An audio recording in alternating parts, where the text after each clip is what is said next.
पर्यटकांनो, जर तुम्ही बदलापूरच्या बॅरेज धरण परिसरात फिरायला येण्याचा विचार करत असाल तर आधी हा व्हिडिओ बघा. पोलीस प्रशासनाच्या माध्यमातून तुम्हाला आवाहन करण्यात येणार आहे, कारण की प्रत्येक वर्षी बॅरेज धरणामध्ये बुडून अनेक तरुणींचा, अनेक नागरिकांचा मृत्यू होत असतो. त्यामुळे आता अग्निशमन दलासोबत पोलीस प्रशासन सज्ज झालेलं आहे.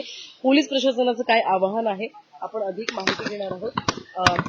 प्रत्येक म्हणजे पावसाळा सुरू झाला की आकर्षण वाढतं या ठिकाणाचं आणि मोठी गर्दी होत असते. काय सांगाल, एकंदरीत काय आवाहन असणार आहे पर्यटकांना?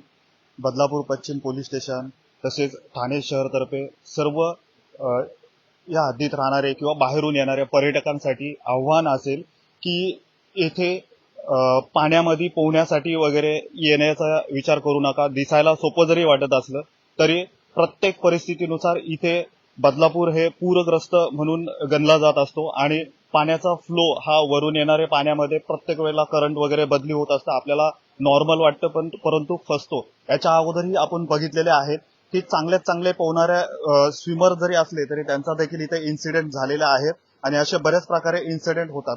तर आपल्या जीवाची महत्व सांभाळून प्रत्येकाने इथे कोणी विथ फॅमिली वगैरे येतात तर त्यांना आवाहन करण्यात येत आहे की येथे येऊ नका. हा प्रतिबंधित क्षेत्र आहे.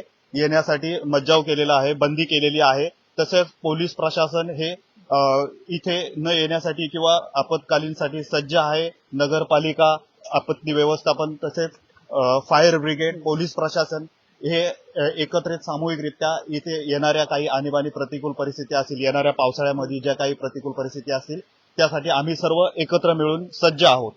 सर, धन्यवाद दिलेल्या माहितीसंदर्भात.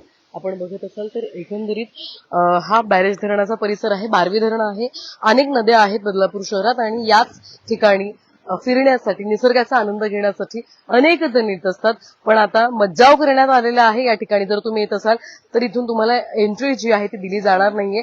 बंद केलेली आहे एंट्री आणि त्यामुळे येणाऱ्यांवरती कारवाई होण्याची सुद्धा शक्यता आहे. त्यामुळे तुम्ही या परिसरात फिरायला येणं टाळा आणि एकंदरीत स्वतःचा जीव आणि